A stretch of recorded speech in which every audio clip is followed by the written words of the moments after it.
And this was an idea that was born out of suggestions from our Board of Trustees, was to share the presentation I made to our staff to start the school year off.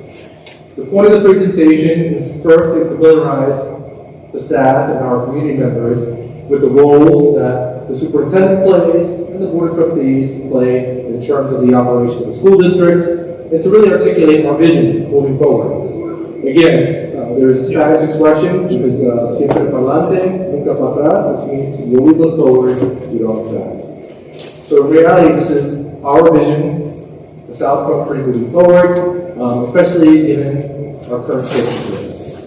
So I'm going to get right to it. It's got a big crowd. Typically we don't do question and answers, and we're not going to do that tonight. I'll give you my contact information, but because there's so few of us here, certainly when I finish my presentation, if you want to come up and talk to me, I'll stick around and I'll be happy to answer any of your questions or concerns at the end. So I'm going to get started. Thank you all for coming out. I really was hoping for a bigger crowd, considering the weather finally broke. The last couple of days was miserable. But I'm glad the weather broke and we have at least some sun to warm us up. The title of my presentation to our staff was Teaching and Learning in a Polarized Post-Pandemic Counterintuitive World, a reflective look at public education and the development of best practices. The subtitle is How Can We Best Push Through Our Anxiety and Uncertainty to Provide Our Students with an Experience that Meets Their Academic, Social, and Emotional Needs. So this is a huge task because this date was a very significant date. Does anybody here in this audience know the significance of this date? Yes? It was the last day of school, and that is correct. I wish I was Oprah and I could give you a prize. I don't know how many prizes.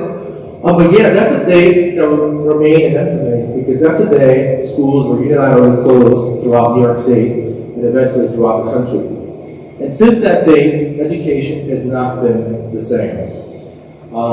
Subsequent to that date, we saw a lot of retirements. We saw a lot of people change professions because the impact of the pandemic and a lot of other things that happened during this time was so monumental and it's really taxing on all of us. But just to kind of remind you, we had, of course, the COVID-19 pandemic, and if we go back a couple of years to this date, the fear we all had initially, I remember being afraid to leave my home. I remember wearing surgical gloves just go to the supermarket, and literally fearing for my life on a day-to-day, minute-by-minute basis, because we didn't know what this pandemic was, and certainly it was really terrifying for everyone. So let's imagine the impact on kids and adolescent kids growing up and witnessing literally the whole world shutting down. Something I never experienced in my life. And sure, I lived through 9/11, I lived through the AIDS epidemic. I'm trying to think back at times in my life where I felt uncertain about the future. And those are really the only two events that stand out to me. I do remember doing shelter drills during the Cold War and bomb drills, but even that possibility didn't seem that realistic to me. But here we had a global pandemic that literally shut the world down, shut our schools down, and really removed that human connection that we so crave. And if I can mention this, we took for granted. We moved to remote instruction that even in its best incarnation was not ideal. And I'll say that publicly, remote instruction is not the ideal way to educate students. Because again, there's a huge social component to schools. Students learn a whole slew of skills in school, socialization, coping mechanisms, conflict resolution, all these things that we could not accomplish through remote instruction. And for young students, like our first grader we have in the audience, to our high school students, it was really difficult in the absence of real nonverbal cues and direct instruction to really acquire the knowledge and really become proficient in our various content areas. We also had George Floyd, the Black Lives Matter movement, during this time, simultaneously, which created a lot of civil unrest and uncertainty in the country. Regardless of where you stand or what you felt about these protests, it was unsettling for everybody. And I'm saying that as a neutral comment to say that we weren't impacted by this is I think, a false statement and disingenuous. We were all impacted during this time, during these years. That led to this whole defund the police, where all of a sudden it seemed like Americans, or a certain group of Americans, were really anti-law enforcement, which created like a really slippery slope because, the way I grew up, we needed the police. The police were there to keep us safe. And now all of a sudden, people are saying we don't need police, all while acknowledging that some police practices were great. And it's not a condemnation of law enforcement in general, but it's certainly something that was in our psyche we thought about a lot. Especially those of us who are friends in law enforcement who do the right thing. It became a very tumultuous time.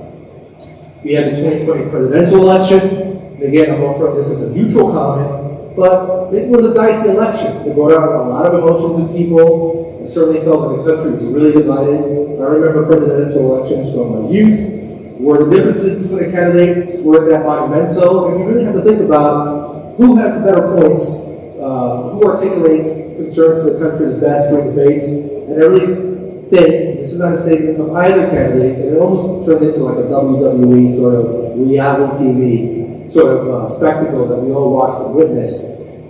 And the trickle effect of that, or unanticipated effect of that, is losing faith in your country and the governmental processes.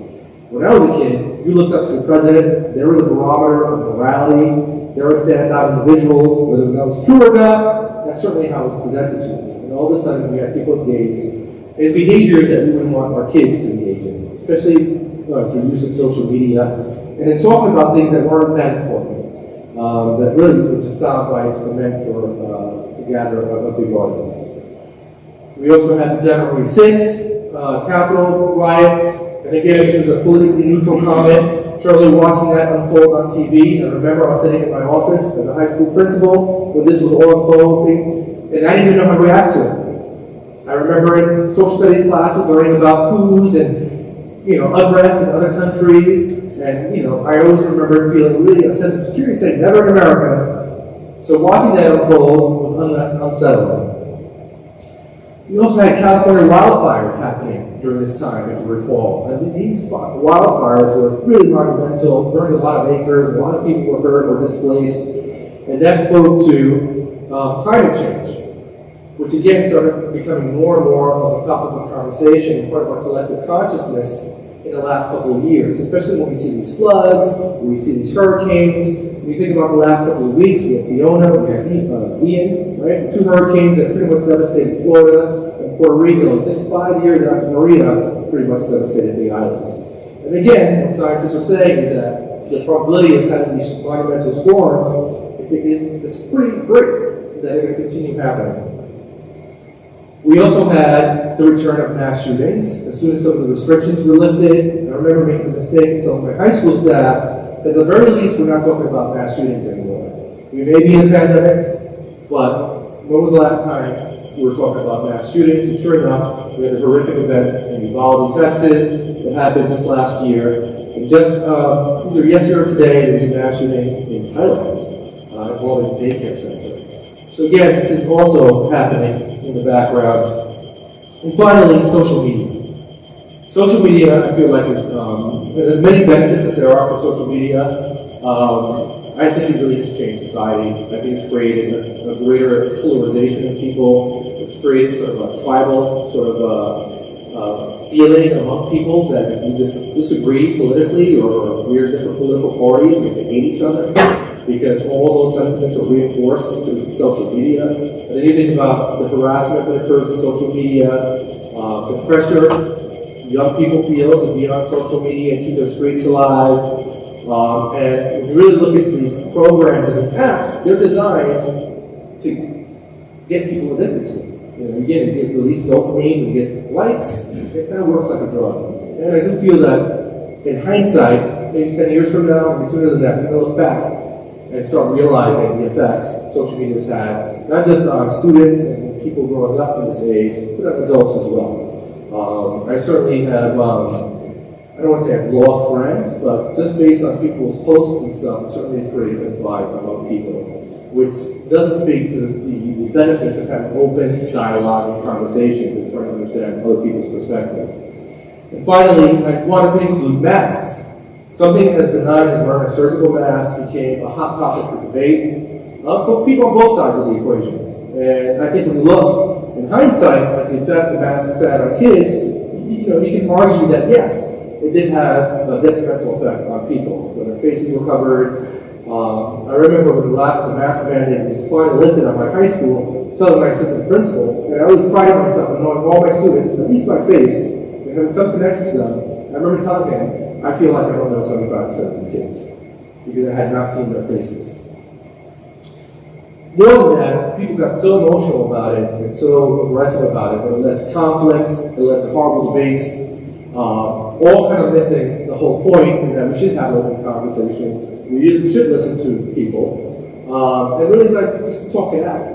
It just became a battleground. So I show all these things because all these things, for the first time, trickled into our schools.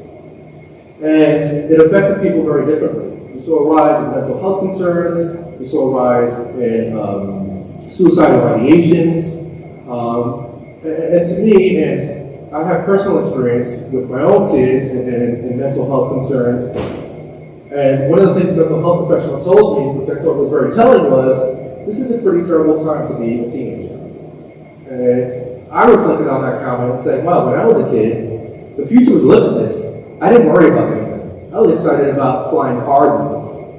I partied like it was 1999 because 1999 was actually the future. But now kids are growing up with climate change, civil unrest, a sort of distrust in government processes, pandemics and the probability of pandemics happening. That wasn't in my wheelhouse. And so all these things certainly affect people's psyches. So here we are today, October 6, 2022. And I sort of wish that we could say all these things were behind us, but they're all still with us. And we have to appreciate the effects it had on all the people involved in the school district. Obviously, we know how it affected students, right? We also have to talk about all the different units in our buildings. Our Teachers Association, which includes all these people. Teachers needed to learn how to teach in a whole different methodology overnight. Using digital platforms, remote learning, all these things that are uncertain. You know, I remember teachers stressing about, how do we keep the kids from cheating? I was like, I don't know if you can. Certainly my son confessed, he's a college freshman now, that, yeah, I just Google, I had two computers on. I had my school computer on and my other one on. I look up answers, we'll never talk to each other. It was just a new reality. You had to sort of pick your balance. But yeah, all these units, our librarians, our coaches, we lost sports for some time, which really had an impact on social and emotional development of kids. It really was a burden to bear. We also had clerical staff. When schools were shut down, not only were people worried about their health, people were worried about job security. Can we keep people employed if schools are closed and we don't need all these positions? So we affected civil service workers. We think about our buildings and grounds, custodial staff that needed to learn new disinfecting techniques. All this stuff happened, had an adverse effect on these people. We also had our teaching assistants, our aides, and our monitors. Again, not only worried about health, worried about job security, because there's no secret that school districts are probably one of the largest employers in any community. And a lot of the jobs are sort of not needed if there's no kids in the building. So that affected the psyche of that unit. We had our safety officers, again, worried about social distancing, job security. All of our administrators, I remember navigating this time as a principal and having parents that were so angry, especially parents of seniors, when we took away all these wonderful experiences that seniors have because of the pandemic. And it was hard for people to appreciate or understand that we didn't cancel them out of choice. We had no choice. But there was a lot of emotions and people were really upset. And navigating that time really made me question my choice in going into education, if I could be totally transparent. Because education, like I said, changed. We have cabinet members or assistant superintendents who worry about the financial implications of this. We have curriculum people who are worried about assessment scores and all these things we're worried in this whole new uncharted territory. And of course, we had our board of trustees that had to manage all the anxiety, all the mixed emotions that our community had as representatives of their constituents. The point of my story, it was a really hard time, and I really want to give credit to all these people that work for schools, including our board of trustees, who got us through it.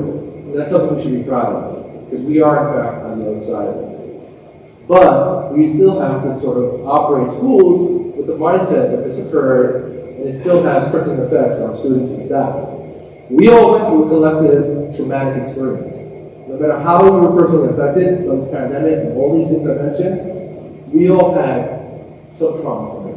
Whether it's your perception of the world, whether the world works, a reality check in terms of your health and your vulnerability. But just this whole notion that the world, overnight, to be shut down was very scary to deal with. And so the point of our presentation today, and I promise it'll be a little bit more uplifting when we get there, is how do we navigate this, how do we move forward, and how do we get through it so that we get not just back to normalcy, but take advantage of this opportunity to redefine what normal is for public education. And I want to start by talking about the Board of Trustees. I do want to acknowledge our Board of Trustee members who are here. We have our Board President, Cheryl Felice here, so I acknowledge her. Thank you for coming. Our Vice President, Trustee Aaron Hayes, and Trustee Kevin Trent there in the back. Thank you for coming. So a lot of people go to board meetings, they know boards exist, but they really don't know what a board actually does or what the relationship is between the board and the superintendent. So I kind of wanted to be transparent about that and talk about it. So one of the chief functions of the board, of the superintendent and the board, is to interpret the will of the community to the staff and then work the staff in the community. And what that means is basically we make up the leadership team of the school districts. And I do want to emphasize that the Board of Trustees aren't employees of the school district. They actually volunteer their time. It's a lot of time. It's a huge commitment to help support our schools and to communicate sort of the concerns and wants and needs of our community. So the Board of Trustees basically has four major areas of responsibility. They establish all school policies. And a lot of these policies are sort of boilerplate policies that come from NISBA, which is the National Association of School Boards, or New York State Association of School Boards. They develop an annual budget for public approval. They approve or disapprove the superintendent's, that's me, recommendations, and they act as a liaison between residents and the superintendent. All right, so that's kind of the primary responsibilities. And those responsibilities are driven by board priorities. So in reality, the Board of Trustees are basically the eyes and ears of the community. They communicate community concerns to me. And I am the eyes and ears of the school district, and I communicate back to the Board of Trustees. That's kind of how we work. I do work with the service of the Board of Trustees, but in reality, I'm saying this for the trustees, I'm here to service the South Country community, and that's really my primary objective. Just to give you a sense of what the priorities are, I don't expect you to be able to read this, but there are 6 priorities, and I paraphrase them for you.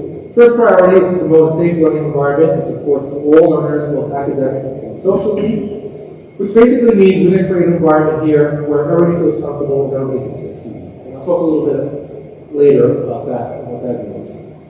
We want to teach the standards and have high expectations for our students. Again, where you set the bar is extremely important. I used to tell my students that if you strive to get a 65 and pass a class, chances are you're going to get a 65 and pass a class.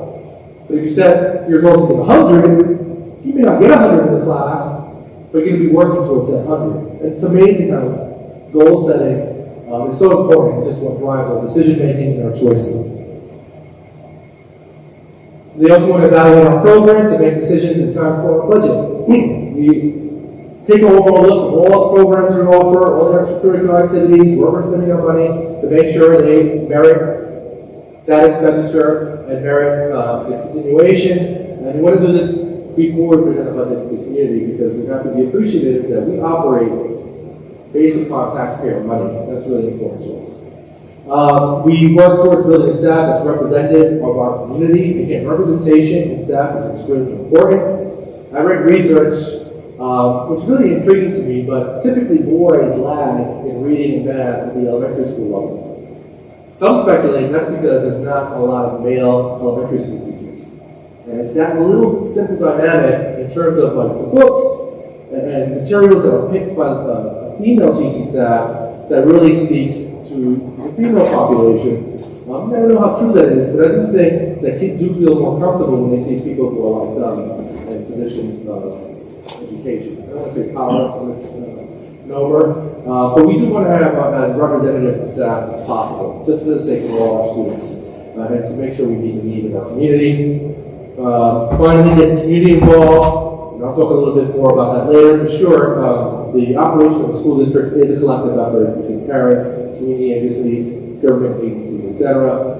And finally, spend taxpayer money wisely and be transparent about it. And that's really the most important part of what we do. We run a big budget. Those numbers are mind-boggling to people. I think when I first took on this job and realized that our district's budget was about $140 million, it seemed a little unnerving to me. I was like, wow, that's like a lot of private corporations don't have budgets that big. But we certainly don't take that for granted. I certainly don't, and I know our board of trustees does not. And so that's a huge component of what we do. I also want to emphasize that in terms of politics, school districts are not a political organization, nor are the boards political entities. So we're not in the practice of endorsing any political party or any candidates. That said, it is important to foster relationships with elected officials because they do have positions of power that can directly or indirectly affect the operation of the school school districts. So it's important that we're in the process, but it's a slippery slope. It's really important to emphasize that we're not a political organization. And I am protected, the school district is protected by its political neutrality. We want to create a safe space for everyone. We want all of our students to feel comfortable in our schools, to express their opinions, regardless of where they are in the political spectrum. And that's really the intent of the school. We're going to service our entire community in a holistic manner. And besides that, there's a lot of organizations that do political lobbying on behalf of schools and districts. Everything from the council, that's the New York State Council of School Superintendents. We all, when we pay our dues, are collective bargaining units, whether it's the school boards, association, council of administrators and supervisors. These are just some examples. They all have lobbying groups that help promote some of the things we need for schools as well. So our connection to elected officials is pretty much, we have position of power, help us out. And we're going to work with any elected official, regardless of their political party or affiliation. The idea is to advocate for the schools, but not engage in the political process, which I know is a little bit of a slippery slope, but something that we certainly take to mind. Finally, I want to talk about the superintendent of schools and what the superintendent does. One of the things I pride myself on is that Tony Santana, have no power. I'm a regular person. I don't see myself being any different than any of my staff members, my students, my parents, community members. But the position I hold yields a lot of responsibility. So I felt it was important to kind of tell the community now, my staff, a little bit about myself, so you can see where I'm coming from, what my values are, a little bit of my history, so you can better appreciate how I'm going to be sort of leading the charge here in the district and collaborating with our board of trustees. So I was born and raised on the Upper West Side of Manhattan. I was the son of an immigrant mom, that's her. She raised 3 boys in the projects. She didn't speak English, she was illiterate. There's no father in the picture. But she sort of like nourished me with love and with this mindset that if you want your life to be better, you work hard, you're respectful, and you do what you need to do. And she was a remarkable woman because, and trust me, I didn't feel this way as a kid, not a typical kid, as a teenager, I fought with her. But in hindsight, I really impressed by her strength and perseverance to navigate a country. She came here with my father. He disappeared, pretty much left her alone with 3 boys, and it was impossible for her to get employment. We were on public assistance. So what she did was she volunteered her time, back when I was allowed, at the public school. So my mom was always there at recess. She was invited into the building just to help out, and she became very well known. And she looked after the neighborhood kids. And so this is a picture of my building, and believe it or not, if you look close to that window, that's my mommy. Every time I leave my house to this day, my mom watches and waves from the window. And she still lives in the housing project I grew up in. It's fantastic. Some people say, where did you get her a nicer place? But she's there. She's part of that community. People know me. And I love the fact that my kids get to eat at the same dinner table I ate at with my mom. So that's a little bit about my background. And, you know, a lot of people, when they get to know me, they're like, oh man, you really grew up in the projects in the 70s and the 80s? Like, were you a tough kid? Did you walk around like a pit bull? And I was like, no, I walked around with a bunny rabbit. So, and I was always kind of different, and I always was sort of an out-of-box thinker because I wasn't a tough kid. There was a lot of tough kids in my neighborhood, but I was never afraid of being myself. And I forever identified, you know, we always talk about your inner child. I am and will forever be the boy with the bunny. And if you really look closely, he had a leash. So I walked around, nobody messed with me. which was a fantastic time. But my mom, raising the boy with money, instilled these values. Number one, sacrifice and hard work. Nothing comes easily, and that was kind of her mindset. Humility and openness. She said the more open you are with people, the more opportunities you can get, which is entirely true in the neighborhood I grew up in, because we were just a block away from Central Park West. There's a lot of affluence there, and a lot of people who kind of took me in because I got a job as a delivery boy at a pharmacy before CVS and Dwayne Reed's. We had neighborhood pharmacies. So I would deliver to people like the editor of the New York Times, Roger Marx's daughter. I was very surprised that I knew who Roger Marx was, and I was also impressed by her pictures. Sue Simmons, who's a newscaster, Schwarzenegger, and Maria Schreiber. But a lot of these people in these buildings kind of took a liking to me. I was there for 10 years. I started at 11 as a delivery boy. Again, off the books, times were different. And I worked through college. So when I would come home from breaks from college, I used to work at the pharmacy, and I really didn't eat a lot. But that was for my humility and openness to listen to people and to learn. Ownership and accountability. My mom was not okay with me blaming other people for bad things that happened. She always said, what was your part in this whole dynamic? And it's a really important lesson to learn is accountability. What is your role? And reflect on what you could have done differently to get a better outcome. And dissatisfaction with the status quo was really important. I was very aware at a young age that we were poor. One of the survival mechanisms that my mother told me was to know my place, not to make any noise. She'd always emphasize to me that we'd be treated differently because she was an immigrant. And certainly that's a way that I was raised, and it was done in a protective manner. But it certainly affects your ability to be ambitious. And I certainly know how it feels to feel like you don't belong. And it's a tough thing to get through. And a lot of it comes from yourself. It's almost like self-oppressive because the people in my community were very nice to me.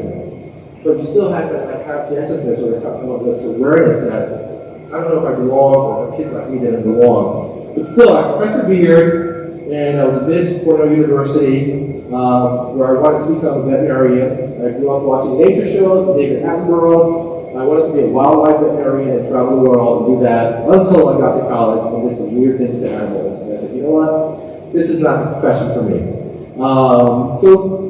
But Cornell was a very amazing experience for me. So, career in education, who would have thought? After college, I switched my major to communication. I had a job in public relations. I used to do press releases. I used to attend parties with celebrities. It was like the A-list was a real thing, except I had to fax invites. So my first job was literally faxing for hours straight before we had internet. But certainly taught me public speaking skills. It means to communicate. I also worked as a controller for a supermarket chain when I stopped doing public relations at Urbana. I did the finances for a man who owned 5 supermarkets, a multi-million-dollar company, and I was a 22-year-old running the business and dealing with business negotiations and being kind of savvy to accounting principles that I did not learn about in school. I also worked in graphic design. But around 1995, there was a teacher shortage in New York City. And that prompted me to give teaching a try. I didn't go to school for teaching. I didn't go to school anything remotely resembling education. But unemployment is a great motivator. So I had this Cornell degree, didn't know what to do with it. I said, you know what? I'm going to be a teacher. I'm going to give it a shot. I'm going to make a difference. So I did my due diligence because in the absence of a formal education, I had to do my research. So what I did was I saw Dangerous Minds. And that was basically my preparation to become a public school teacher. If you recall that movie, I'm dating myself, all Michelle Pfeiffer needed to do was give her kids a candy bar, specifically a Butterfinger, and all of a sudden they did homework.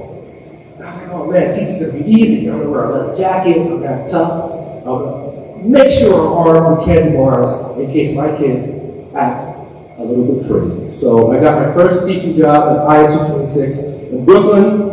I got provisional certification, which meant I wasn't certified, but I had enough science credits to be a science teacher. Okay, I can do this. I can teach science to middle school kids. That was actually intermediate school, K-8. Sure enough, the principal, day one, I walked in his office. He said, Tony Santana, how are you? He said, Santana, do you speak Spanish? I do, it's my first language. He said, you're going to be a Spanish teacher. And in those days, this is 1995, certification didn't really matter. So they put me in a Spanish classroom, no textbooks, no chalk, 38 kids came into my room, and I'll never forget that day, because it was the worst day of my career in education.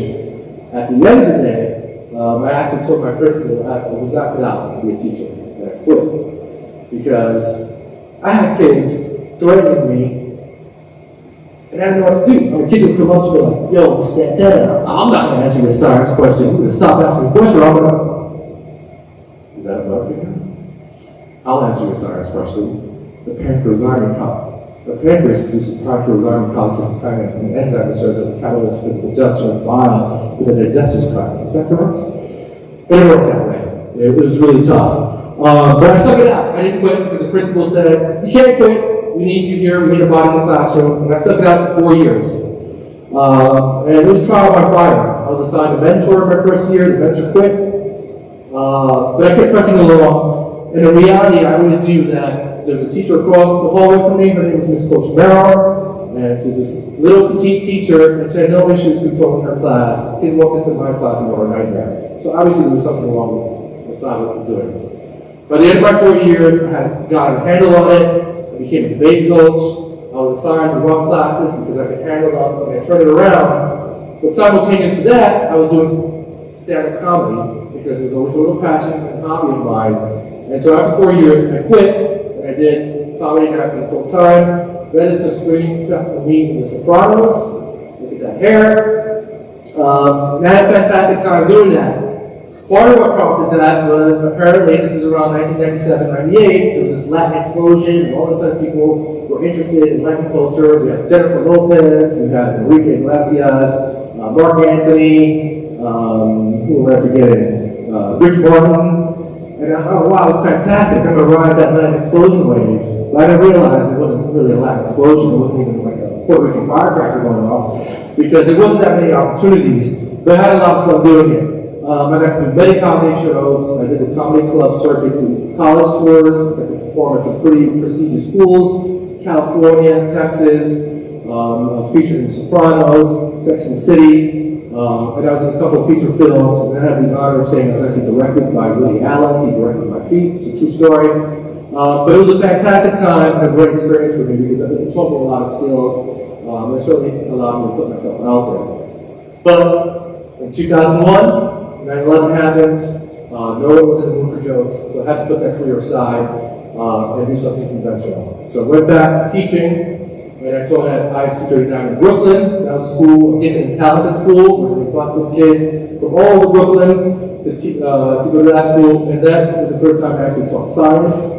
Not my certification area, it was biology, but I taught science to the kids there. Had a fantastic time, it was a great school. And this is where I got my master's in school supervision, and I got my first administrative job at Valley Stream Central High School, where I served as a science department chair. And again, I didn't teach in my certification area, I'm still teaching AP psychology at that school, and I was there for 3 years. After that, subsequent to that, I got a job as an assistant principal at P.J. Jelinas Junior High School, that is in Setauket, 3 Village School District, 7 through 9 school. Had a great time there. I spent 5 years there. Great community, great learning experience. I was then recruited to be the principal of Port Jefferson Middle School, very small school district, and a total of 260 kids. I ate lunch with them every day in the cafeteria at my entire school. I went to recess with them. It was a great gig. And in my 3rd year there, I got someone from Glencoe reached out and said, high school was in trouble. Kind of running amok. There's a lot of things going on. We think it would be a perfect fit to come down. And so I took him up on the challenge, and I spent 7 years at Glencoe High School. So this is basically the summation of my careers prior to coming here. And what was fantastic about this is that each of these schools was so different. I went to a school in the city that was very diverse and had a high needs. The gifted and talented school was very like sort of a cultural shock for me because I didn't realize in New York City that there were public schools where affluent kids attended. You know, to me, the affluent kids all went to private schools. That was at least my mindset. And here was a kid that really had a great diversity of kids, which was fantastic. Valley Stream was very much similar to the demographics here. And then I went to Jelinas in Port Jeff, and it was very homogenous. It wasn't diverse at all. I think in Joliet Senior High School, we had 1,100 kids. We had 2 African American students with the whole population. But it was a great community and a great learning experience because what I realized there was, prior to my experience at Joliet, all the schools that I worked in had sort of a zero tolerance policy. It was very strict to the point where like students could not mess up, and all students were perceived to be at risk. When I went to Joliet, it was kind of the opposite mindset, where like all the students were at promise, let's put it that way, and as a school we didn't get in the way of their progress. And the kids there were allowed to do so much more than I was accustomed to. And I had sort of a chip on my shoulder saying, wait, these kids are getting away with murder. I remember on my first week at Joliet, a kid told me that, his father, because he pays taxes, pays my salary, and he's an attorney, and he came simply cutting class. I was just giving him a call home. But I wasn't used to that. I wasn't used to kids advocating for themselves. And I had trouble with it. Until I realized there's something to be said about that approach too, because I found that the approach in these schools was somewhat oppressive. And as much as we want order in our schools, we want our kids to grow up and to be themselves, to be collective, to be able to advocate for themselves. And that's what was missing in these prior experiences. And by the time I did my tenure here and I got to Dunhill High School, that's sort of the mentality I brought, which was a really difficult sell, because that's that wanted me to come in and be like a warden and clean the school up. Mind you, I come with this mindset, no, we're going to treat the kids with kindness, we're going to hold them accountable, but we're going to create an environment that's positive. The kids are happy to be here. And I'll talk more about that in a second. But here I am at South Country. I'm super delighted and happy to be serving this community because I appreciate its diversity. I did not apply anywhere else. I was very comfortable and glad home because we saw schools from around. I had a great relationship with our Board of Education there, a great relationship with our community. And I said, after attending a Superintendent Academy, for prospective people who were interested in the position, what I learned from that program was I never want to be a superintendent. 2 years later, my significant other, Lisa, saw the brochure that was put out by the Board of Trustees here looking for a superintendent. And she said, oh my God, this basically describes you, Tony. We should apply. I said no multiple times. And on February 4th, at around 10 p.m., the application was due February 4th. Around 10 p.m., I reluctantly submitted an application. And I actually omitted the essays. I don't know if it was self-sabotage or not, but that week I got a call from Eastern Suffolk BOCES and said, hey, we don't receive your application, we noticed your essays, we're going to say, turn it on. And that's when Lisa said, that's a sign. And sure enough, I stuck to the process, and I'm really happy that I did stick to the process because I know we're only like 5 weeks into the school year, 4 weeks into the school year, but I've been super pleased to be here. There's a lot of challenges, a lot of work that needs to be done. And I do think it's a fantastic community, and I love the fact that eventually I'll be a part of it. I'm still fairly new, but I know eventually I think people will embrace me, and I really will feel a connection and the pride that comes associated with working with. Aside from my education and my master's degree, I read a lot of books, trade books on education, just to sort of build my repertoire of schools. And what all these books had in common was that I hated all of them. When I first read them as a cynic, all these books paint these like perfect scenarios of schools. When you have a kid who's volatile, who has violent tendencies, and then you all of a sudden realize the kid likes the Islanders, and you say, oh my God, I like the Islanders too, and then the kid ends up going to Harvard.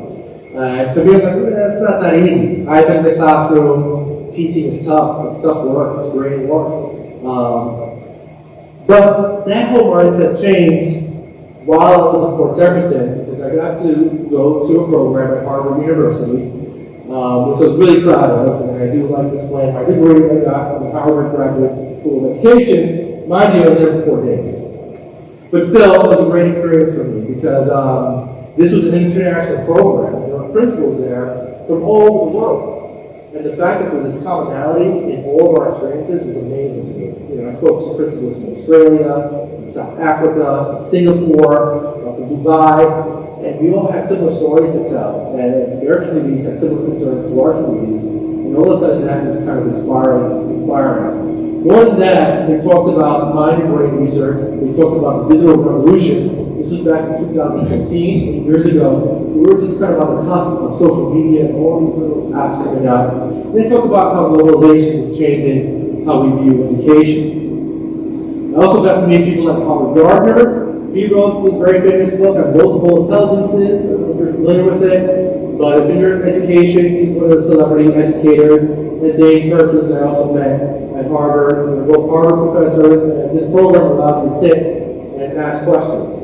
And one of the things that I spoke to Howard Gardner about was the fact that I was so frustrated by his theory of multiple intelligences because the schools misused it. When I was a teacher, I got reprimanded by my principal because I was doing illustrations in my Spanish class. So for me, instead of just teaching vocabulary and having rote repetition, I would engage the kids in drawing, because I know how to draw. I would draw things that would label it in Spanish, just to kind of get more of an experience. I got reprimanded. He said, Mr. Santana, put him in class. This is not in our class. You're a Spanish teacher. Stick to your content. And he walked out, and the kids all went, ooh. Sure enough, multiple intelligences come around, and they're asking us to please incorporate arts, movement, and I was kind of bitter about it because I was like, you know, on the one hand, I felt like I was kind of doing it, like I reprimanded for it. On the other hand, was the expectation that we're supposed to sit to our students and move around and draw. Like, I didn't get it. And what Professor Gardner said was, this is not meant to be like a prescriptive script of how to teach. All I was saying is that people have different types of intelligences. That's it. It's not a teaching methodology, it's just an awareness that you create. And that's what stuck with me. It's the fact that these books aren't meant to sort of create a script for you to follow. It just adds little tools to your tool belt that you can use and draw upon when you're sort of coming up with your own vision for schools. So that was a fantastic experience. One of their homeworks that they gave my group was based on Maslow's hierarchy of needs. If you're not familiar with this, Days of Teaching Psychology, basically Maslow said, these are the things that need to happen for you to have self-actualization or happiness in life.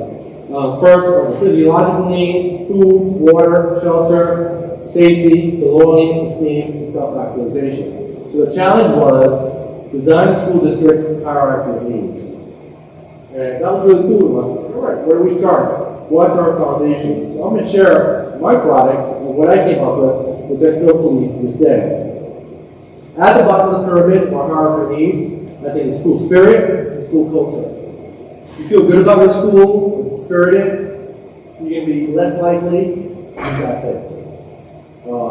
Mike Ford, who's an administrator up in Albany, said something that really stuck with me for many years, which is, people don't hurt the things they love. So again, people don't hurt the things they love. And this can be applied to material items, especially a little item we have, a collectible, a person, an idea. You protect those things. And if kids love school, and if staff love school, they're less likely to hurt school. So it's important to have a positive culture and spirit. Above that, the student and staff decorum. That's how we behave, how we act, our professionalism, expectations for kids. That needs to be there before anything else happens. Quality instruction, of course, community involvement, and then you have success. And I felt like those are sort of the things that you have to address in order to get to success. Subsequent to being a part of those 4 days, I decided that there are 3 things that really sort of drive us. It's rigor, relationships, and responsiveness. All this together, I feel, is the hierarchy of school success. And I'm going to talk about each of them a little bit, just to give you sort of an understanding of what they mean and what it means for our district. I'm going to begin with rigor. So people confuse the word rigor with this whole notion that things should be difficult. Rigor does not mean difficult. It just means that people should be thinking critically about things. Rigor can be applied to the youngest learners. If you go outside and do naturalistic observations and you notice the leaves are changing, rigor is simply asking, why do you suppose the leaves change color? And let the kids think critically about it instead of just being the holder of information, just kind of disseminating information stuff. Rigor is about creating activities that get people thinking. That's what rigor is. And it's applicable to students at all levels. And you want to encourage people to have a kind of a sophisticated understanding of concepts. Myths about rigor in learning, lots of homework means rigor. Rigor means doing more. Rigor is not for everyone. Providing support means less rigor. These are all sort of misconceptions that people have about rigor. What it is the work should be appropriately challenging for kids because it motivates them. If I who wants to play a game that's too easy? You kind of lose interest right away. So they should be appropriately challenged. There should be a depth of knowledge. You should go deep into concepts, complex ideas, applying learning to new situations. Because we are shifting away from a content-based education to kind of skill-based education. Because what we need our students to have are the skills that are going to make them successful in the future. And I saw one statistic that said that 30% of the jobs that our elementary school kids will have in the future don't yet exist. That's how much society is changing. So how do you prepare people for these jobs? And don't lose sight of the fact that public education, in its inception after the Industrial Revolution, was meant to create a compliant workforce. And that's basically why public education. We needed a literate workforce and a compliant workforce. Times have changed. There's no less manufacturing jobs, assembly jobs, a lot more computer jobs. So rigor is extremely important. Again, students need to think better, not harder. And rigor can be fun. And one of the guys that presented to us when I was up at Harvard was Barry Fishman, who's a professor at the University of Michigan. And he talked about what we can sort of learn about video gaming and how we can apply that in school. Because when you look at a kid's interest in schools as they navigate K-12, that interest decreases tremendously as they move up the grades. And that's because there's more accountability, the grades mean more, and in many respects, schools make you feel better about yourself when you think about it. Because unlike video games, when we fail, we get an opportunity to try again. And failures are an opportunity for a better result. And when you think about life and the way the world works, in any industry is based on failure, trial and error. Science is based on trial and error. Yet when we're in schools, if you're not good at something, when you fail the first time to try, you're sort of chastised by it, you get a bad grade. So we kind of talked about, for most student schools, of punishment, participation is involuntary, and the obstacles appear unnecessary. For other schools, permanent form of obligation of duty, which is true. Kids are legally obligated to attend school to 16, and sometimes the duty is to the family, more social.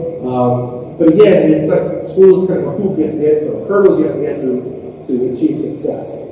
Whereas kids, there's a picture of my son, they got into Minecraft. When they challenge these games, so he appreciates it. When you challenge these games, kids work hard at it. So my son, when we want to talk about games and positive effects, he taught himself coding in Minecraft. I'll never forget, he was really young, and he built himself a functioning calculator in the Minecraft world. So you hit the buttons, it was simple arithmetic, 1 through 9. You hit the buttons to calculate your answer. And he did all the coding based on Minecraft and looking on YouTube. So social media isn't all bad, and he's currently a freshman at Virginia Tech studying engineering. So he taught himself coding and musical instruments, and he would not give up.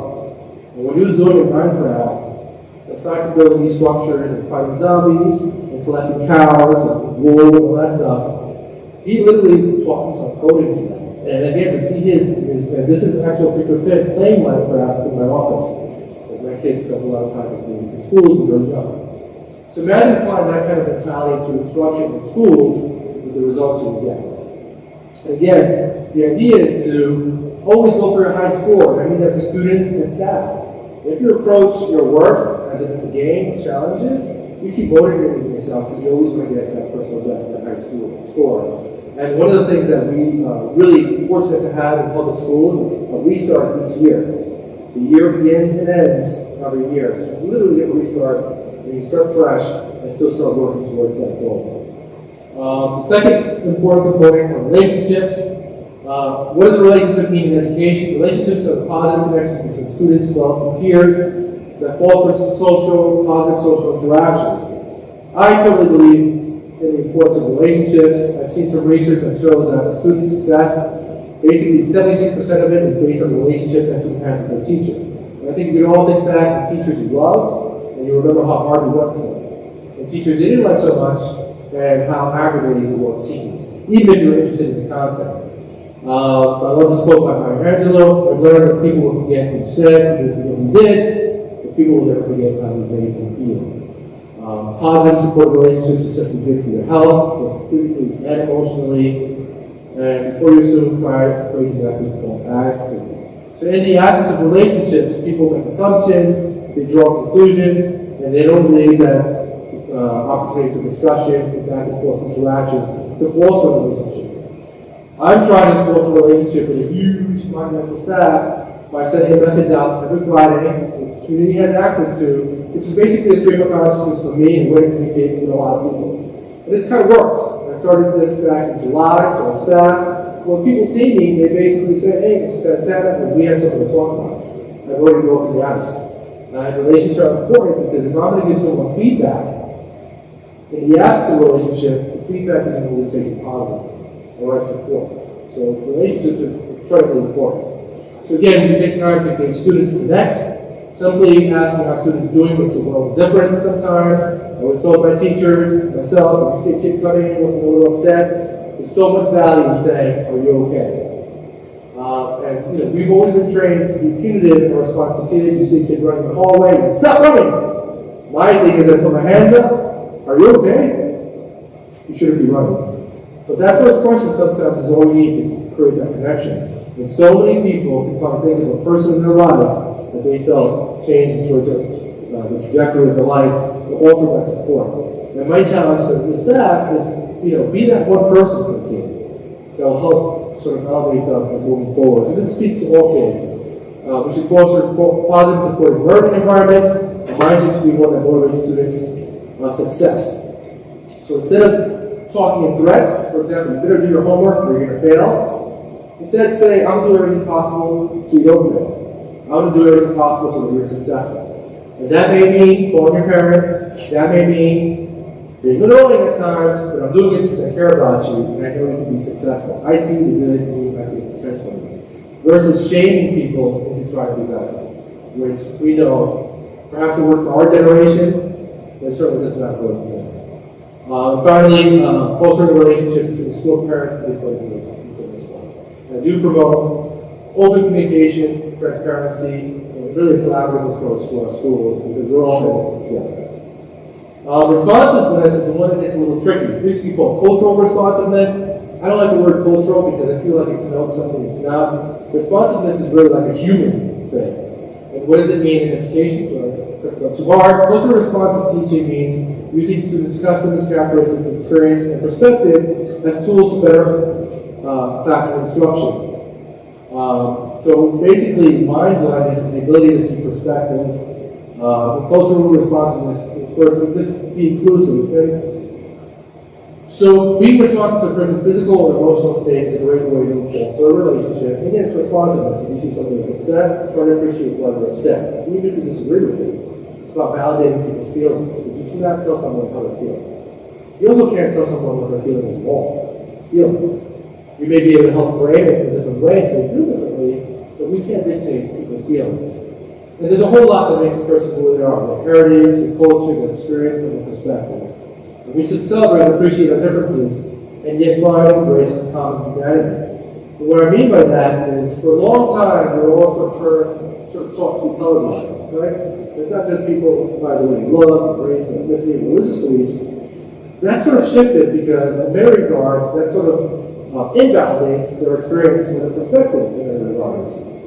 So as a Latino male, there are certain experiences I had, which I'll talk about in a second, that I feel like are important to my experience. If you're talking to, for me, I know what it's like as a young kid to go into a store and be followed, and to be questioned, and have something made about it, based upon my heritage and my background.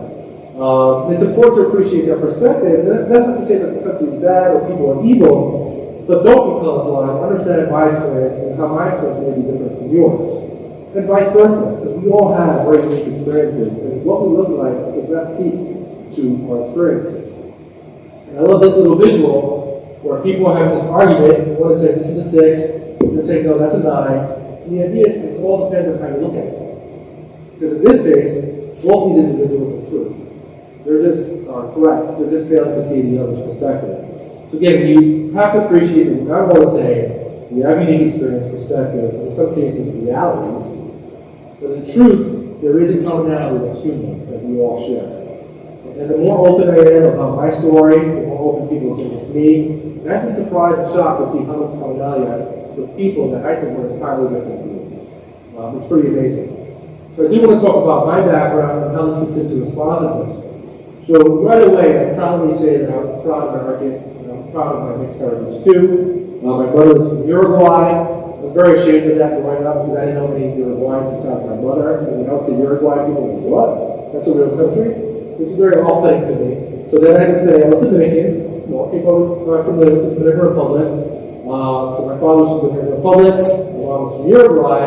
And if you look at all my nieces and nephews, we've got everything covered in our families. When we talk about diversity, it's pretty funny. And we're all Santanas. So we have my niece and nephew that are, their mom's Korean. My kids are half Jewish and Italian on the mother's side. We identify as Jewish. I have my nephews who are half African American. I have my nephews who are half Taiwanese.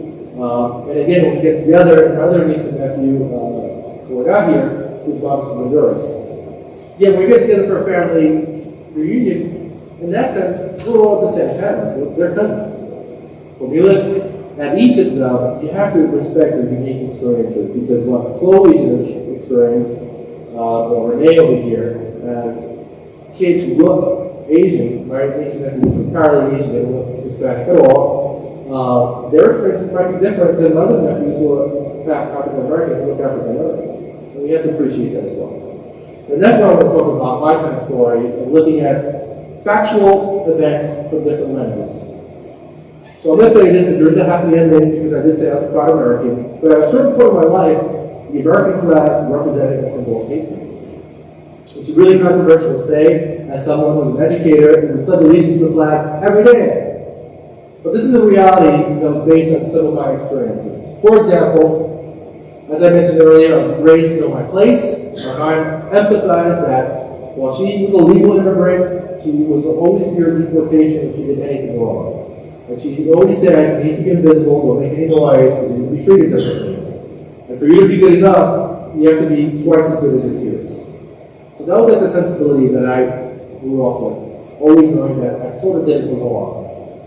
I'm sorry. And in 5th grade, I had broken my leg in school. I was playing running races. And I'll never forget, I went to the nurse's office, and my nurse said, no, it's just swollen, you're okay. And I had to hobble home. It was only a long city block away, but I hobbled home. I got home. My mother saw my swollen ankle. She took me to the emergency room. And I sat in the emergency room for about 12 hours before anyone spoke to me. And I remember feeling and seeing other people come in and out. Why wasn't anybody talking to me? And then again, it made me feel bad about myself. And my mom said, be patient, this is just how it is. So it created kind of a negative feeling, something that stuck with me. Back in 1989, I was a high school senior in Central Park 5, and a lot of people are familiar with that case. That occurred right in my neighborhood. And all of a sudden, all of us kids were demonized as animals. This is what prompted the zero tolerance approach in schools across the country. People wanted justice for this poor woman who was so brutally attacked that they decided to pick 5 random kids and accuse them of this horrible crime. And again, that was in my neighborhood. So we all were sort of fearful to go out. We were fearful of the police at that time. But guess what? We did go to Central Park at night. That was one of the things we did as kids. And the city in the 80s was so dicey that the challenge was, can you make it across the park alive? And so we'd go to the park, and we'd go to the park. And that's what we did, most of us. And we were groups of kids, but they called it wilding. And all of a sudden, we were sort of these animals, and these things to be mindful of.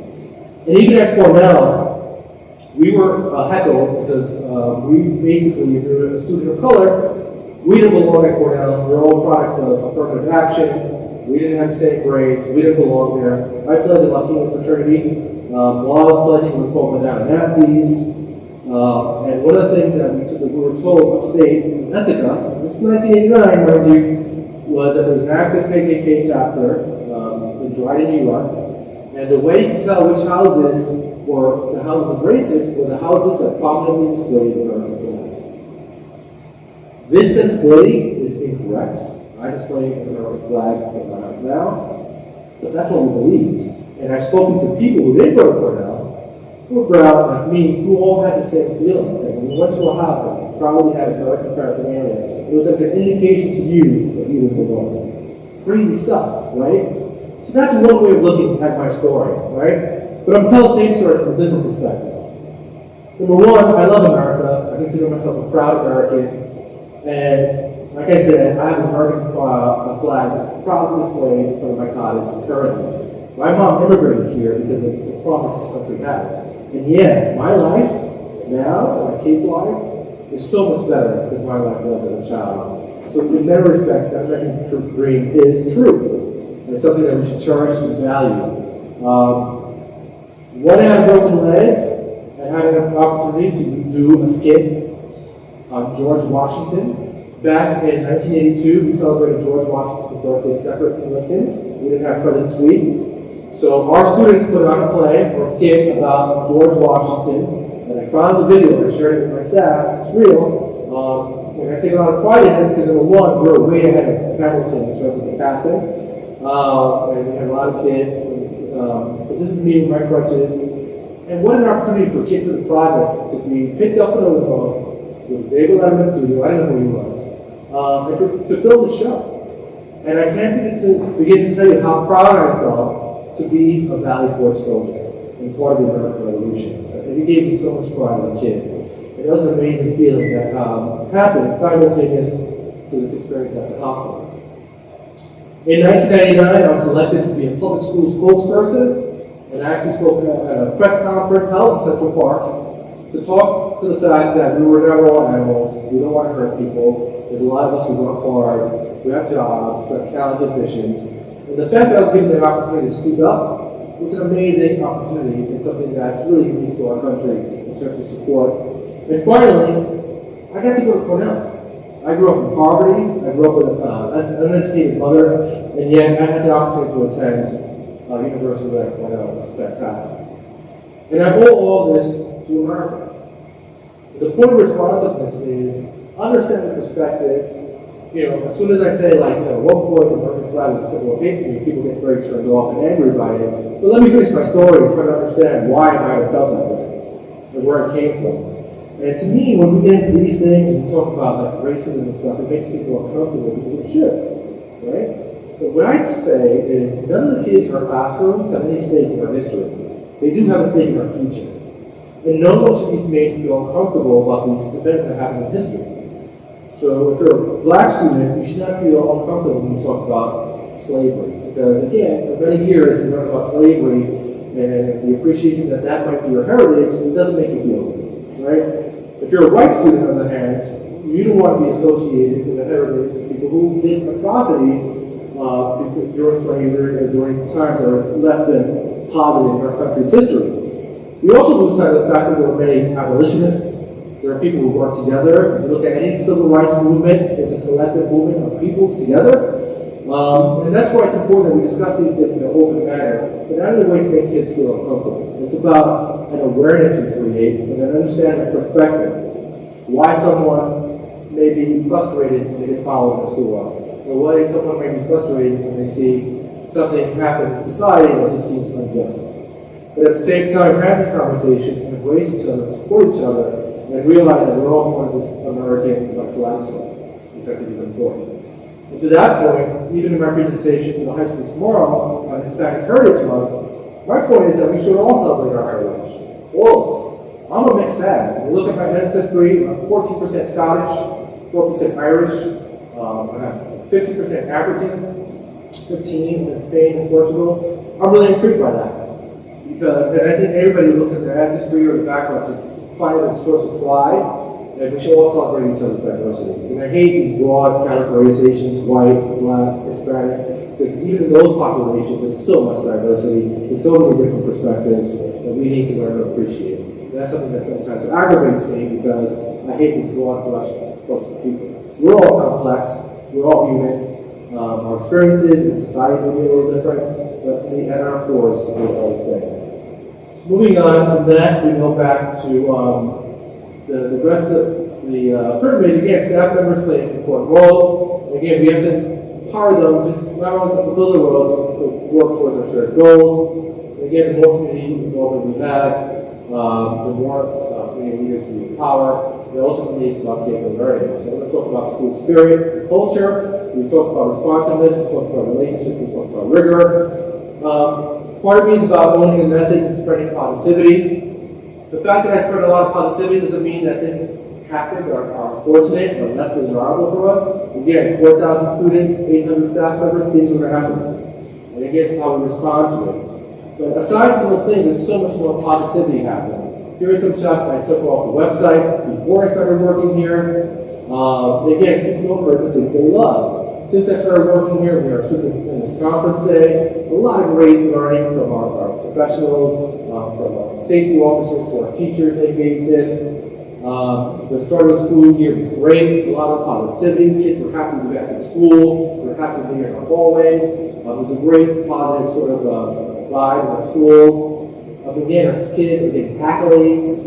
These are some of the academic accolades that they've received, whether it's AP caps and diplomas, research certificates, merit awards for art, scholars of distinction, and scholars with honor. Our athletic program is really thriving. We've got accolades for our athletes for various sports, from tennis. The only one I have to add to, and those kids make me feel bad because when I was in high school lab, we actually took Santana when we come to cross country. So I have to go to Sunday Mail now to our cross country kids. That's the one sport I have yet to visit, and the middle school sports as well.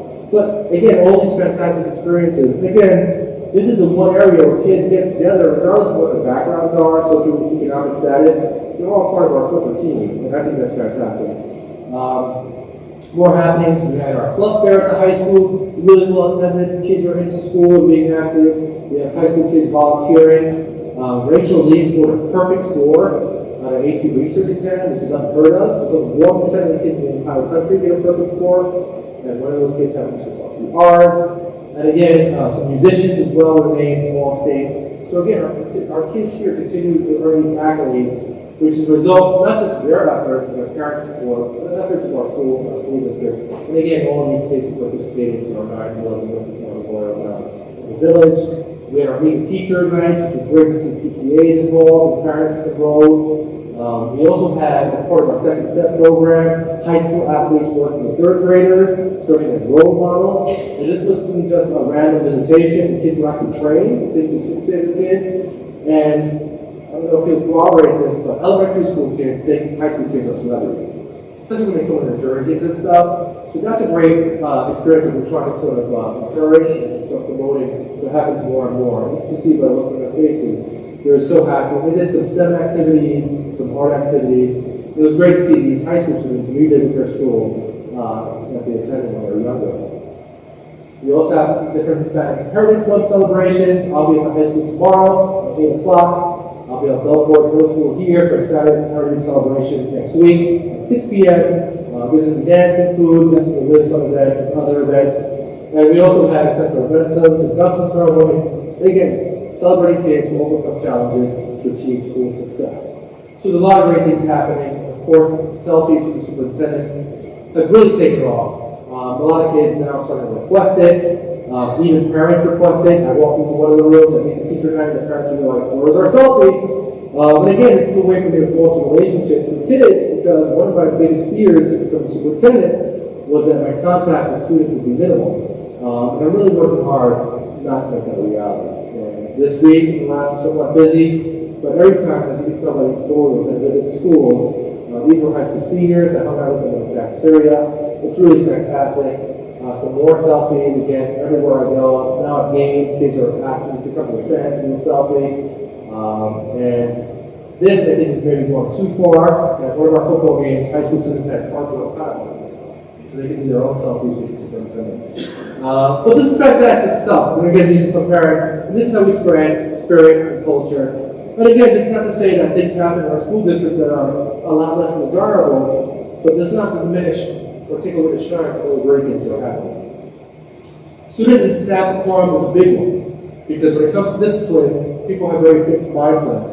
And I want to say one thing before I continue with the slide. There are certain things that are non-negotiables. Possession of drugs, any violent acts, we're not having that. There's no place in school because we have to ensure the kids' safety. You know, and so there's a number of people in the audience, especially at the secondary level. We even have to start treating drug use differently, because I saw a shift that when I was younger and kids engaged in those behaviors, they did it to alter their state of mind and to have fun. Now kids are doing it to self-medicate. And this is a new reality, something I never encountered. And over the course of the last couple of years, when I discover kids with substances, almost all of them will say, this is what helps me get through the day. I'm really anxious. So it's a whole different dynamic, and we have to sort of treat it differently. But traditionally, schools have been punitive in their attempt to curtail those undesirable behaviors. The threat of consequence from the school for me brought up as a kid, because if the phone rang in my house and it was a school, I would get punished. Even if it was a good call, my mom would say, "Why is school calling? You did something wrong." It doesn't really work that way. And more than any other group, kids and students are masters at pushing buttons, attempting to take control of at least one aspect of their life. And sometimes when you have a really undesirable or rough home life, and you have no control in your life, the one thing you can control is school and acting out, because that gives you a sense of power. And you have to sort of appreciate that. But I want to tell you a little anecdotal story that happened in 2016. I was a high school principal, and I received this email. This is actually an email I received from a student sent from his school account. So it didn't take me much time to discover who the student was because the name was on the email. And he wrote me, "No one likes you. You can quit being a principal. Everybody dislikes you. Go ahead and join the events." You call that up. A minute later, you look like a squirrel. You go ahead and talk. So how was I supposed to react as a principal? Use this with the email, send this to the principal of school. You look like a squirrel, and it got me thinking. Do I? Thank you. He said no. But yeah, that was my immediate reaction because as a principal, you don't have to take these things personally. But just to give you some perspective of who this child was, this child had already, by the time he sent this email in 10th grade, 70 periods of in-school suspension, 45 days of out-of-school suspension, 6 parent meetings, and 2 hearings. So basically, what that taught me is failure and suspensions don't work to change behavior. And again, the definition of inside me, do the same thing over and over and expecting a different result. And this is not to say that we shouldn't hold kids accountable. Of course we should. But we have to be more restorative in our approach. And we have to be more of a learning institution than a punitive institution. I always love using this example. The kid doesn't know the Pythagorean theorem, we teach it to them, and we review it. If the kid doesn't know how to behave, we punish them. So to me, the approach has to be somewhat different and restorative. And again, just like I said, we say that kids just don't know how to behave, so we must continually teach behavior, ethics, and civility. The idea is to teach expectations. Kids know what they shouldn't be doing. They do it anyway. But we need to emphasize what we should be doing over and over and over again so that it becomes part of their consciousness. PBIS, which is acronym for Positive Behavior Intervention Support, was basically a global framework that teaches schools to frame everything in a positive manner to help kids make positive choices. And the approach works. I tried it in my high school, and that's how I actually turned Glencoe High School around. We had an 80% drop in suspensions, and almost 60% drop in superintendent hearings by adopting this framework. And at first, it was iffy, it was on pushback, but ultimately that school got to the point where it was so positive that kids felt bad about doing bad things. And that's what you want. There's got to be remorse. When kids are angry or feel attacked or they're being sort of chastised, they're going to act out. And anybody who's a parent knows this to be true. You have to be supportive. And again, Howard Gardner wrote something, and it was called Beyond Wit and Grit. And again, we must be proactive in our approach and restorative in our response, because it's not enough for kids to be smart. They need to be smart and they have to be good. And we need to teach them how to be good sometimes. So what that means, so in terms of a restorative approach, is again, what do you do to that child? Number one, how do we create an environment in schools where these incidences are less likely to happen? That's a proactive approach, because schools tend to be very reactionary. If something bad happens, we should consequence. When something bad happens, what do we do in order to educate that child to prevent it from happening again and to provide whatever supports are necessary? Again, there are certain non-negotiables where this can apply, and there's not an absolute rule, but we have to be mindful of that and really start working with our kids so that we can sort of educate them. And for me, in that approach, I always gave kids an infinite number of second chances. That's not to say I didn't administer consequences. When the kids serve their consequences, when you come back, you have a fresh start. You have an opportunity to redefine yourself and move on. Because again, my goal is to be successful. Not just in school, but in the world and society. This also applies to staff members, and so it's important that staff maintain professional boundaries, because a lot of our staff are community members who may know families or students, so sometimes those boundaries are blurred. You can't lose sight of the fact that we work for a school district. And some of those professional boundaries I spoke about are emotional boundaries, which is don't let your emotions affect your behavior as a professional. Again, kids will push your buttons, you just can't react. And it's tough, because anyone who's been in the classroom who's had a kid be disrespectful to them, it's really hard to separate those things. But it's important as a professional that you separate your emotions from it and you treat things as a professional. Relationship boundaries, the relationships should be professional in the school. There's no need for anything above and beyond. Power boundaries, don't misuse your position of authority to cause harm to students or make students feel bad. Communication boundaries, to me, there's no reason for teachers to be communicating with kids outside of school unless it's through a school-approved mechanism like a remind out, school email, but in reality, you want to keep those boundaries. And physical boundaries, obviously, proximity and personal space when interacting with students. Anytime someone in a school district gets in trouble, it's because they deviate from these professional responsibilities and values, and that's really important for us to have to appreciate. And again, kids will build walls so you can break them down. Kids are going to push your buttons because they want to be validated that you're going to develop on them. That's how kind of kids operate. Especially, I remember one kid telling me, I'm not good at anything, but I'm really good at being bad. And it's kind of like one of those mind-blowing statements because, yeah, that's where he had his power. He was really good at being bad. And so he stuck to it. And the idea is to say, no, I see the good inside you, I'm going to work with you, I'm not going to give up on you. I may have to suspend you, when you come back to school, I'm going to be the same person, and continue supporting you until you're successful. No matter how long that takes. And one of the examples I love sharing is I had a girl who basically self-sabotaged herself at the end of her senior year, and not submitted an essay to her English teacher, and she was not going to get this elective English credit that she needed for graduation. So we called her house, said, please submit your essay, we're going to extend the deadline, no essay. And we called again, and so we finally, the day before graduation, asked the teacher, please be patient. The teacher said, this is it. We need to teach her a lesson, she didn't submit her essay, I'm not going to pass her. So we did a home visit, I sat there, and I said, I'm not going to leave until you do this essay. And she did, and she graduated. The point of the story is, what's a more valuable lesson? So we dug our heels in and said, you know what? That's how life works. Life is tough. You didn't submit your essay, you didn't graduate, you didn't do summer school. Or the fact that we didn't give up on it. And that's, I think, something that I want people to really think about long term. What's going to benefit her the most? Quality instruction, again, alignment to standards. When we say standards, we mean New York State standards for education. Clearly defining objectives, checks for understanding, a feedback loop that includes student assessment and opportunities for engaging, and again, that's the rigor.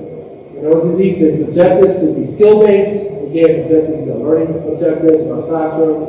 Learning activities include activities that foster relationships. That's what we like a lot of collaborative work with our classrooms. And always address the learning objective. It's tough not to go on tangents sometimes, but you know, teachers need to focus on their strengths. Sometimes teacher-led lessons are okay. Collaborative work is important. But the idea is to create a structure that allows for relationship building and learning. And assessment should be formative in some of it. What that means is formative assessment is something that builds skills. Summative is at the end, let's see what skills you have. But there should be like low-risk assessments as part of your day-to-day instruction. Again, we use the example of gaming. When you fail at a game, take an opportunity or a chance. When I was a teacher, it's crazy. I used to give my students multiple opportunities at tests. And it created a little bit more work for me as a teacher to create a different version of the test. But what was my objective? I wanted the kids to learn the content. If you messed up the first time around, you know what? I'm going to give you another shot until you get it right. And it's kind of like very progressive thinking, because back in my day, it was one shot, hit or miss. And that's when we talk about equity. And I love this graphic because the reality is kids come to our schools with different skill sets. And the point of this image is, they're looking at a game. The reality is this kid has an advantage. This kid has a moderate advantage, and this kid is obviously at a disadvantage. Equal means we give everybody the same support. And that's what equality is. Equity is when we kind of talk to each of their strengths and create an environment where all the kids can be successful. Liberation is when they feel a part of the action. which is a great mindset to have. And belonging is being a part of a team. So again, fair doesn't mean equal. That's when we talk about equity. It's how do we address the different needs of our students to make sure we capture all of them and create opportunities for all of our learners, no matter where they are on the learning spectrum. There's a know and doing gap, which is the gap between what we know as best practice and what we do. This is a challenge I set to the district, our district employees, through the skills, behaviors, and mindsets exhibited by students who the district represent and accident parents, coincidence of personal characteristic, or intentional outcome of the school community vision and school interactions. So how much, as educators, how much of our student success do you own, or how much is it happenstance because the kids have resources and good study skills? So again, keep things simple, don't be overly ambitious in lesson planning. I totally believe in avoiding oversigning work, engaging in meaningless work, which is, my son would always complain, why do I have to do 50 math problems? Does it take enough information on how to do it? Those types of things that in the past, again, rigorously associated with just real work. And again, where possible, engage in project-based learning and move away from these standardized tests that everybody is doing. Again, structure and consistency fosters a productive learning environment and minimizes lost task behaviors. And again, while data has a purpose, data is sort of cold, it doesn't have context to it. And I think sort of a different approach to green driven. I don't want our staff to have visions of their kids, I want them to have visions for their kids. So that kind of drives our instruction moving forward. Community involvement goes without saying. These are all the communities and organizations we've already worked with. We're really fortunate in South Country to have so many different agencies, whether it's religious leaders, pictured here, the Boys and Girls Club, SEED, and again, as TLC said, never too proud to beg. Community organizations want to help the schools out. By all means, come on down and help us out and help us earn success together. So that's extremely vital and important. And finally, success. And the question is, how do I measure success? Of course, there's data, there's measurable gains, student achievement, graduation rates, all that stuff. But to me, it's more than that. To me, success comes when we feel proud of our students.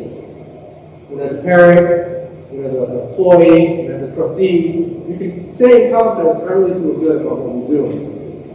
Perfection, you may argue, is an unattainable goal. There certainly is a goal we should be striving for at all times.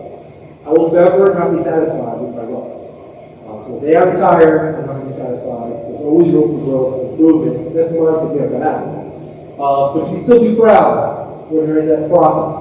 And pride means a little bit more to me than just the word. The actual definition is the feeling of deep pleasure, satisfaction, lives, of all for one achievements. Again, pride to me, and I tell my students, is a word for working hard, inspiring others to work hard, realizing the results of your hard work, and being a good person. That's what pride is. Okay? Pride isn't always negative. I know parents sometimes say, don't be too proud. If you earned it, yeah, be proud. It's a great feeling. And kids should feel proud to be a part of the school district. Teachers, staff should be proud to be working here as well. The P, because everything in education or acronyms, is being prepared, ready to deal with something. My definition of students has always been be ready for when an opportunity comes. Success comes when an opportunity and luck come together. So always be prepared. Not just for class, but in life, it's great to be prepared. This is why we do drills, because we need to be prepared for towards an event. But preparation is key to success. The R in pride is being respectful, being showing difference and respect. The kids, I say, appreciate people with different points of view, learn how to work together, and create opportunities through positive relationships. The more open you are, the more relationships you have, the more opportunities you're going to get. And guess what? You need to be prepared for when those opportunities come. Because the P stands for being prepared. The I, pride, means being involved. And the definition that I tell kids is play an active role in making the world a better place. Influence positive change. Don't be a social media activist or just like things. If you see something that you feel is unjust, do something about it. There's appropriate ways to advocate for yourself and to be an upright citizen of this world and participate in civics. Which is great, but we probably didn't see on civic readiness because I think it's a great skills for our kids to have. But yeah, get involved, don't be passive. The D, really important, diligent. The way it's funny for our kids is always put the best foot forward and show everyone the best. Again, create opportunities for yourself. If you're a respectful, if you're prepared, if you're involved, if you're diligent in your work, yeah, opportunities are going to come and be ready for them. The most important letter to me is the E, which is ethical. And again, it's always be a good person. It's not enough to be great. You can be both great and good, if you know what I mean. Because again, some of the world's atrocities have been perpetrated by very smart people. When you think about historical people, we can argue that they didn't suffer from a lack of intelligence. They suffered from a lack of ethics, and a lack of good ethics. So that's basically Clipper Pride and what pride means for us in our school districts. Again, so how do we do all these things I talked about? How do we do this in this world we're living in? Because we do live in a counterintuitive world. And basically, intuition is the ability to understand something immediately without the need for conscious reasoning. This is what we call common sense, right? Intuition. But the world has become kind of counterintuitive. And I love this sign because you look at it at first, it doesn't make any sense. But it's still true. For example, our growing distrust in science and the development establishment over the last couple of years is kind of counterintuitive. When I was a kid, I remember so many advertisements saying, "9 doctors support this." We trusted the medical establishment. We trusted our doctors. All of a sudden now we sort of question things.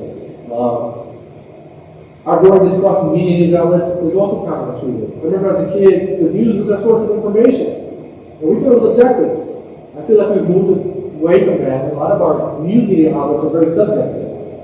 Our management of students is counterintuitive these days because, like I said, we were raised in a very punitive world. It was just compliance, don't complain, shut your mouth.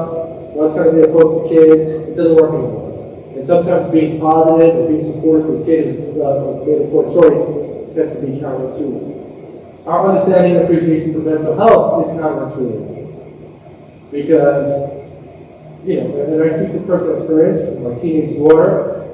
I thought I knew it all. I went to schools, I sat with deans and parents, talked about mental health, and it affected my daughter. None of it made sense to me. And I didn't know what was real or not. Was she really anxious? Was she acting out? Was this something that's sort of perpetuated by social media? This whole victimization age that we're living in, where people get accolades for being victims. And it's a very insensitive approach, but these are all the things that are running through my mind when I had personal involvement with it. But mental health tends to be counterintuitive sometimes. Sometimes it's hard for us to believe that people do have challenges, that people have anxieties. A lot of that is kind of counterintuitive. Understanding how adolescents identify themselves, for people of my generation who grew up in a very binary world, is counterintuitive. There are different gender identities, people identifying themselves differently, and we sort of have to sort of appreciate it. Even if it challenges our way of thinking, kids are a lot more open about these things. And it's always kind of existed, just now it's at the forefront of kids and feel open and talking about it. But in many respects, a 50-year-old man, it's been counterintuitive. And in my former school, I actually had students present to our staff to talk about gender identities and what it means to them, and how we can navigate this sort of new world, which is very eye-opening. The manner in which children have been empowered, essentially diminishing the difference between childhood and adulthood, is counterintuitive. Again, I was raised to respect adults. That's it. My mom said something, that's it. Said it to my mother. These days, we got to treat kids differently. We want them to advocate for themselves. We want them to speak. And sometimes, for some people, that's counterintuitive. And the trick of being counterintuitive is that contrary, and this is the definition, contrary to intuition or common sense expectation, but ultimately not true. And we have to accept that some of these things that we feel are counterintuitive are just a change in society and a change in the world. So knowing all this, and knowing that this is our reality, how do we do it? How do we get to that feeling of pride? How do we do this? Well, I think it begins with students. We do another pyramid. We have to support our students. We have to navigate their world. Their world is much different than the world that we grew up in. And so we have to adapt. And society is changing at an exponential rate. When you think about the technology, even my kids, my son was a high school freshman. His experience with social media and gadgets is entirely different than my stepson who's 13. Totally different mindsets. His older stepbrother was 26. Totally different mindset. And whereas generations used to last, we think about Generation X, that's me. What? 20, 30-year span, every 5 to 6 years, society, kids, and people change. It's exponential. So we have support our students. After that, we have our teachers and support staff, our building staff that need support and guidance. Our administrators need support and guidance, our community, and our building trustees. And again, the support trickles down, and the success trickles up. And so it's really important that we all support our school and our kids. That's what's going to help us navigate challenging times and move ahead. And I love this quote by Vince Lombardi, which is individual commitment to a group effort. That is what it makes team work, society work, and civilization work. Our success is a collection of all of our individual efforts. And that's what I want to instill in our staff and our community. Certainly not for Before I move on, very few, I'll stick around for questions. Should you ever want to contact me, there's different ways to keep in touch with the superintendent. I went over this in the board meeting, I went over it again. On the district tab on our website, I open this tab, and right there is the superintendent's corner. When you hit that tab, this page opens up. I have a monthly missive that needs to be updated, as you notice. Also has my contact information. It also has some contact information. If you ever want to email me, please email the both of us. I typically get 100 to 150 emails a day, and I may miss one. So I tell anybody in this audience that if I don't respond in a day or 2 days, it's okay to be consistent. I don't take it personally. I'll apologize for not responding because I do have kind of a 24-hour rule. I love to respond to people within 24 hours. But my contact information is there. My Twitter feed is there as well. My weekly update is kind of a blog. It's accessible on that page as well. And in addition, to some community members here, if you want to get robocalls or emails that are sent out district-wide, we made it very easy for you to sign up for our Blackboard Connect. On the homepage of our website, there's a link there. That's going to open a portal. We open up your information, your email address, and you'll be included in our communications. And communication, obviously, is very important. We do want our community to feel connected. So finally, to close out, focus on best practice. We emphasize we nearly have 4,000 students and 800 staff members. Things are going to happen. Things are always difficult to say. But how we react to these things before we move on and how we learn from this experience that's what's going to count. We're going to focus on making school fun and meaningful. Fun is the operative word. School is supposed to be fun. Yeah, it's supposed to be challenging. You have hard classes. You stress out about homework. But bottom line is it's supposed to be fun. You should feel good in school. You should make friends. You should participate in extracurricular activities. Whether it's chess club, robotics, theater, sports, it's a mix for everybody. That's what makes public schools fantastic. We are going to foster as much as possible a culture of care, and we care about our people, and certainly that dividends. And finally, when all else fails, we're going to benefit. So that concludes my presentation. Thank you all for coming. I'll take questions. We've got a lot of people here. If you have questions and you want to come up and chat, please feel free to do so. Thank you. So it's a big crowd. Thank you for people watching at home. And thank you for coming. Is it Pastor Benson? So thank you for staying up and being such a good sport. Thank you all for coming. If you want to come and chat, I'll stick around. But I really appreciate you being here. And good seeing you, Mr. Barker. I have to give you a shot.